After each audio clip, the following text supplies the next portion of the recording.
All right, Bobby motherfucking McDermott here for episode 121. We're doing the album review on Spiritworld's Helldorado. Now, the veteran listeners know that I'm a huge Spiritworld fan. Gave their last album a fucking 6. I'm coming in blind on this album review. I've only listened to the single, what was it, fucking Sand Spurs in the Apocalypse or some shit? Western Stars. There you go. When that dropped, I did not know there was going to be an album. So, like, everybody knows I always wait for the album to come out for me to do the whole listen. You guys invited me to come out here and do a review, and we say we're doing a blind, so I have no idea what we're getting into, but I am fucking stoked to listen to the new Spiritworld. Absolutely. So the album is 10 songs, 28 minutes. Bobby has talked about this band on the show before.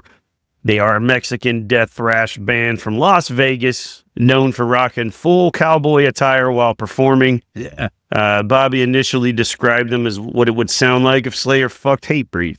That's a good description. I do think this time around we may have invited a few more people to the orgy, but we'll talk about that a little bit more after we listen. All right. All right, so the first track on this album is Abilene Grind. And right away, you notice the addition of the rockabilly elements. Oh, man, they got the fucking honky-tonk stomp on there, fucking blues shuffle on the drums. That was bad as fuck. The first fucking half of that song was bad as fuck. Just that whole fucking rednecky rockabilly, that was fucking cool. I love it, dude. It's like heavy rockabilly. Vocals are different. He sounds like meantime era Paige Hamilton, like Helmet fucking anger. Yeah, there you go. Like I said, it's kind of shouty instead of just the visceral kind of screams that he did on the last album. But halfway through, they got the fucking little dropout, and then the Jeff Hanneman style fucking Slayer riffing comes in and a cool gallopy chugging. That was a fucking killer song. I like that shit. But it should have ended like 5-10 seconds. That was a weird ending. One thing I noticed on this album is that there's a lot of the songs have these kind of weird abrupt stops. It's one of the only complaints I have. So what'd you think, Justin? I dig it a lot. As you mentioned, it's got like that heavy rockabilly into the Slayer riff. I can get down with that shit. I kind like of stumpy hardcore groove after that. And then you got some cool pinch riff type stuff going on. Yeah, man, I like that they're staying with the fucking country theme. The second album had that more like saloon kind of vibe. Where like, kind of old timey, where this one's kind of got the more rockabilly honky tonk. I like that shit. All right. So you're saying you want more country in your Spiritworld? That style of country, I like that shit. But I do like the old saloon vibe that they had of the first one. It's how it starts out that way. Right? I don't know how the rest of the album is, but this one seems a little less thematic than the last album. That whole fucking saloon vibe with the apocalyptic fucking zombie western shit. Yeah. We'll see what you think by the end of it, because I've listened to the album a lot of times, so I don't want to taint anything by giving my opinion. Well, I'm saying, like a concept album will still sound like the band, but it's like more of a focus sound. That's what the other album. This one sounds like, hey, we're still doing country metal or whatever. Yeah. But that was bad as fuck. I'm cool if they do that for the rest of the show. All right. So the second track is titled "No Vacancy in Heaven." And awesome. We're right back to the Slayer style riffing right out of the gate on this one. Right off the gate. They're reminding the old school fans that they have not lost their edge. Slayer fucked Hatebreed with some Helmet singing. If they can bleed, then they can die, and I'll send them all back to hell. At one point he goes, I might die tonight, but I'll never run again. I was like, that's tough as fuck. Yeah, I like that shit. There's so much groove leading into the verses here with the riffs that they're doing. It's a lot of fun. Yeah, no, that was a good one, man. Had fucking cool metal solo on there, and it had the nice clean stop. It was all of a sudden. But it's a nice clean stop. I don't know what the next song is going to be, but it reminds me of the old Slayer albums where it was fucking like a cunt hair in between each fucking goddamn song. Like if you was trying to record that shit on your tape, you had to be like fucking a surgeon. So that might be where they're going with these weird stops. Yeah, true. They're definitely very heavily Slayer. I'm sure that was in the studio. They were like, how much space you want to leave in between songs? They're like, split a cunt hair. One cunt hair. They're tiny.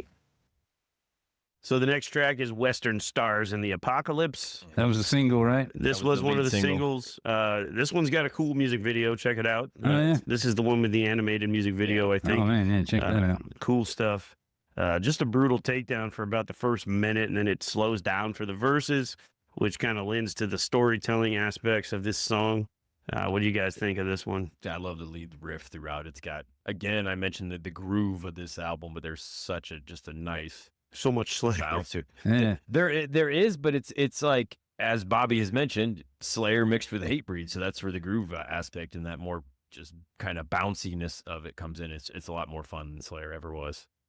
It's fun. Yeah, Slayer's not fun. No, Slayer's for fucking murder. yeah. That's a good point. That's But good. that fucking riff is bad as fuck. Like I said, I heard this when it was just dropped as a single, and I didn't know it was going to be an album. When I heard it, I was like, this is pretty good. I guess, something for in between. But I feel like I like it better the second time around. How it fits in the album makes a little more sense of where they're going with it. Like you had the honky tonk build up, then you get to some fucking get down thrashing, and then you got the fucking second song, which is just straight out the fucking gate, brutal. And then this one, like you said, starts off with you fucking still going heavy, and then kind of slows down.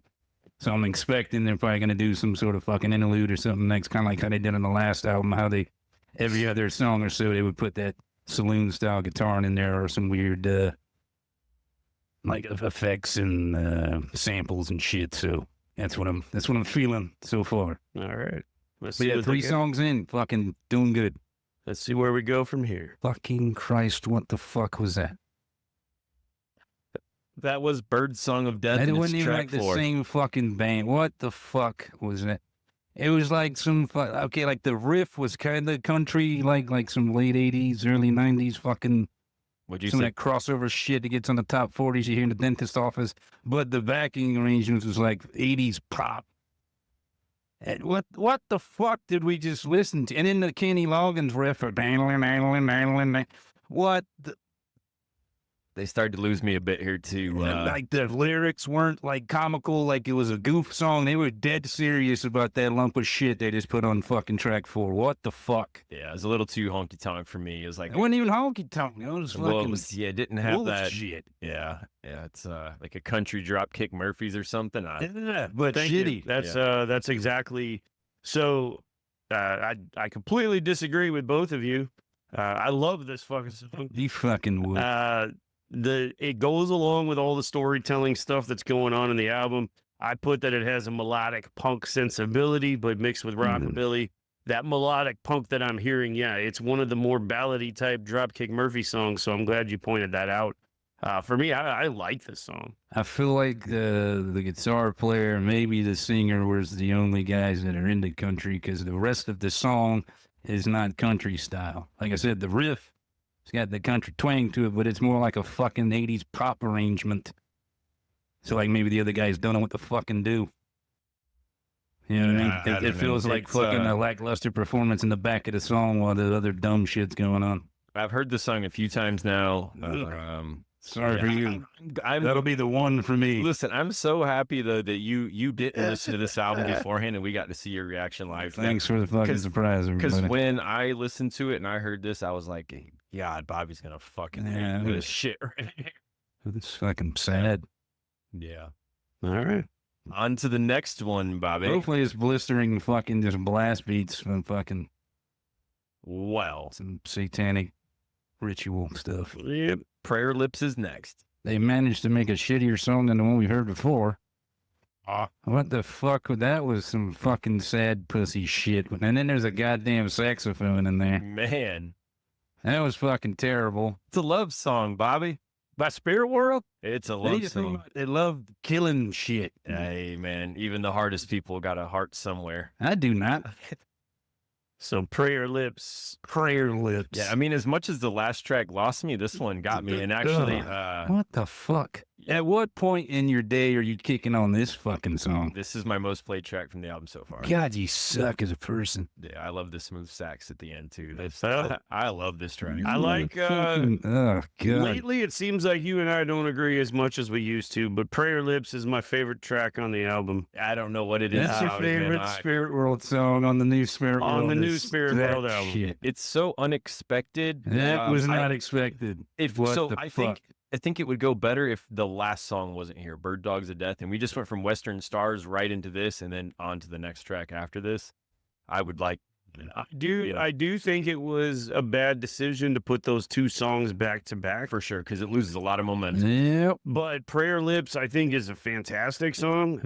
It's not very often, like, I'm not a guy that listens to songs on repeat, but my first playthrough this album, I stopped and listened to this song like 3 times before I continued the album. I just think it's something very different and refreshing from this band. And I listened to it quite a bit, and I love the saxophone. It's just, I liked it because it was so unexpected. Yeah, like it was in the middle of this brutal album, and I was like, all right, this is fucking cool. If you're gonna do a love song in a band like this is the way you do it. He's not singing; he's kind of doing like the whispery talk thing. And I don't know. I liked him, man. Saxophone. I listened to that part over and over again if I could, man. I do agree that the 2 songs back to back was a bit much. They should have just went with one or the fucking other. And I get that you want to put something on there to juxtapose what the hell is going on the fucking album. But I mean, what the fuck was that? Like, who? Nah, dude. I can't get down with that shit. I didn't like that at all. The fucking the main melody in the background was almost the same as that Four Non Blonde song. The fucking one, whatever one they had. But what's going on? Yeah, that one. What's going on? Like this song was playing, I could hear that dumb chick singing in the fucking background over the shit. Did she say hey? She did. Did not like that at all. Hopefully we're done with that part of the fucking. Like, I don't want that at the show if I go see them live. Dude, you play that at the show, and you're gonna have all the dude. You're on tour with dudes. nails. You think those people want to fuck and hear that shit? Watch it happen. All the sweaty dudes are arm in arm stuck. Shit. Watch it. So you know who the pussies are. I don't think they'll play that. No. Nah. I bet you they play Prayer Lips live. I don't think they'll play that or the Bird Song. Terrible. I think they'll play Abilene and Grind, I think. Yeah, that one, because that's a good opener. Yeah, what the fuck? I thought we was doing that for this album. That was fucking cool. I think they'll play Prayer Lips, not if they're like an opening band, but if they've got a little bit more time. I think they'll play it as a way to break up the sets. All right, the next track is Waiting on the Reaper. Yeah, that's what I was waiting on. I was waiting on that song. What the fuck? What the fuck? Yeah, they lost you on the last 2 songs. We're back now. Little thrash, little groove, a lot of fun. Armageddon Stomp. Love that. Armageddon Devil Stomp, I think is what they were saying. That's fucking cool. Hatebreed style breakdown was really cool. Chanty, very Jamie Josta. But yeah, it's got a thrashy vibe throughout like the verses and stuff. And then takes kind of a new metal turn to a point at the end, a little bit. Machine Head vibes. Yeah, like I think Burning Red era. But yeah, totally. Definitely, yeah. As soon as Bobby said Machine Head, I immediately thought Burning Red, but it's kind of the vocals where Rob Flynn would do that growly kind of talk, singing. Yeah, he was kind of doing that same thing with that kind of had the new metal groove underneath. It was still cool, but it was a smart strategic move to split that song away from what's the singles, Sparkles and Armageddon, Western Stars and the Apocalypse. Yeah, that one, because those 2 main riffs are very fucking similar. Yeah, they are. So it was cool that they split that up. I'd forgave him with the 1 Ding Dong song, but the 2 was too much. But yeah, Waiting on the Reaper, that's a good one. All right, so we're into Oblivion now. Hey, Prayer Lips might be my most played track on this album, but this one's right behind it. And this is actually my favorite track on the album. Yeah, I would agree. That's the best one. If you're going to check out one song, this is the one that I recommend. You got like all the different styles, the heavy styles of Spiritworld coming out in here. And man, I don't know if he does all the vocals on this album or if it's a mixture of people in the band, but if he does all of them, man, he's got an impressive range, all the different things he does. Yeah, it was cool, the different vocal styles in the song, yeah. As you mentioned, he goes into like almost a Randy Blythe scream at one point in here, and then like you compare that to what he did on Prayer Lips, it's like he went on a side quest for that song, had a video game, and now he's back to the main mission right here. Well, just in that one part, he kind of did like 3 different fucking styles of vocals, just doing what he's been doing the whole album, and then he kind of does the Randy Blythe thing, and then it kind of goes to the black medley, high-pitched, almost screech, but it was like a bit more fucking positive tune behind it and sounded better than just somebody that doesn't know how to fucking sing. Yeah, he is a good singer. His lyrics and delivery are a lot better on this album. over the fucking 3 albums, he's gotten better, but he's really fucking nailing it. And I think possibly the change into the more helmety yelling on this one is probably strategic to where you're playing shows live. That's just going to fuck your throat up doing certain styles. This one's probably a little more fucking easier on the throat. I would imagine so, yeah. But also this song had a little piece that I've been meaning to fucking mention throughout the fucking album list too, but the bass is a little more prominent in the mix on this album.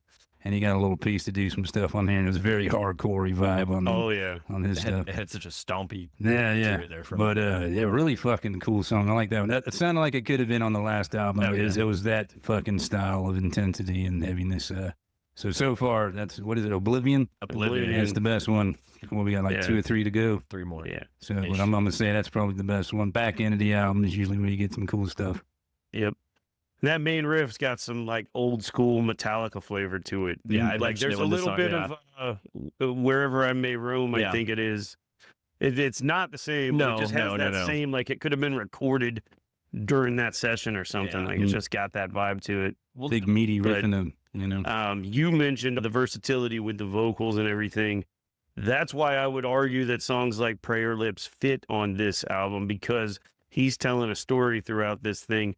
And you said, this feels like a pit stop. Yeah. If you're watching a fucking movie, it's going to be action-packed at some parts, but then there's going to be that obligatory love scene that comes in somewhere where this hard-ass fucking guy falls in love with some lady, and there's, a little bit of a romantic subplot, and now we're getting back into the action again. So just side quest. That's just the way I'm choosing to look at it. I just feel like the 2 songs was too much. It was too much. I think they should have split them up or left one off of the album. They should have maybe just put the fucking one, the Prayer Lips. That one was the worst of the 2, but it was the better of the 2, if that makes any fucking sense. And then have the other one like on a fucking like the B-side of a single or some shit. Yeah, fair enough. You know what I mean? But that was too much of a fucking back to back. It's definitely a momentum killer. Yeah. I mean, they start off with a weird fucking momentum, that fucking honky tonk thrash. You're like, all right, we're doing something a little different. And then they build you up, and then they fucking pull the shit from under you. They definitely like, all right. And then you're expecting like, hey, we're gonna go back to fucking rocking, and they're like, nah, here's another fucking dose of bullshit. And then we go back to the fucking. So here we are. We're continuing with the brutalness, hopefully. From there, we go into Cleansing, which is a cool little interlude in between the tracks. Good stuff. Sure. Leads us into Stigmata Scars. A little bit more of that Machine Head flavor that Bobby was talking about at the beginning part of that. And I love the line, the only thing I have left for your world is hate. He repeats that over and over throughout the song. I like that too. This one's good, man. This one's heavy. What do you think? I fucking love it. So this is what I thought they were going to do before they did them 2 songs where you had like the interlude, which that was a fucking cool interlude. And then they get, was it Scars of Stigmata or Stigmata Scars? Stigmata Scars. So when in the beginning of the songs, and at the end he kind of changed it up, but in the beginning when he's doing saying the Stigmata part, reminded me of Skin Lab kind of vibes. I can hear that totally. And then in the back end you got some Fear Factory style riffing, which was cool. But when he's I guess they're saying pestilence, kind of gang chanting that. It's very similar to one of the songs off the last album. And this whole song kind of feels like it didn't make that album. And they put it on this one. But it was fucking badass. That was a good follow-up to Oblivion with the cool little intermission in there. I like that. Those 3 songs, that's a good fucking... Doing good so far. Yeah. It made up for the other shit. And then did the closer, Annihilism. So what do we go, 8 songs in? 9. 9 counting the interlude, 8 actual songs, yeah. All right, so 8 songs in, and I like fucking 5 of them. That's pretty good. Yep. Annihilism. Yeah, so they brought back kind of the Birds of Death sound here to close it out. Yeah, they did. Yeah. Thanks. It reminded me of a montage in a video. It's fucking... I mean, I dig it personally. I think it's good. It's a fitting way to close this out. It's got some cool stuff, lyrically in there. I think the problem is there needed to be more to this song, though, where it went out with some intensity. Like, I think they should have started the song this way and had some kind of slow build up where it gets thrashy, where there's some kind of like showdown or something at the end of the song. So, because the lyrics would indicate that this is him arriving at hell and he's gonna, he's like, you tell your God that, I'm gonna settle my score. So musically, it's no longer supporting the story. So maybe that like you said, this is the montage leading up to him getting to the gates of hell. Yeah. Once he gets there, we needed another song. I need another fucking either one more minute and a half track, or they needed blast. to break out the intensity with this one. But in general, I like the song. I really do. It grew on me the more I've heard it. For first listen through, I was like, oh, God, another one of these. I thought we got away from it, but it definitely has grown on me. I got a little bit more over time. For me, I mean, I love this album. I don't think it's perfect by any means. It could benefit definitely from different track arrangements. And like I said, maybe you spice up that last track a little bit. There's also a few points where the song stops are a bit abrupt, but I love the lyrical content here. I love the stories that are going on. I love the Slayer style riffing. It's a great album to me. Like, I like that they've decided to branch out and venture more into the country aspects of what they do. Obviously, it won't land with everybody, but I do think that it's going to draw some more people in for them, I believe. For me, putting a rating on this one, it's tough because this is actually one of my favorite albums to come out so far this year. It's been a stacked year, but too. I need to be objective about also what, the arrangements and everything. So I would give it a 5 out of 6. That's what I predicted you'd give it, so that's pretty good. Overall, I really like this album too, but as we mentioned several times already, the middle of the album takes a bit too much of a downturn. I think it would have flowed a lot better without Birds of Death in there. That song really took me out of it. I generally skip that track when I've listened to this album going back through, and then they bring that sound back again at the end with the Nihilism.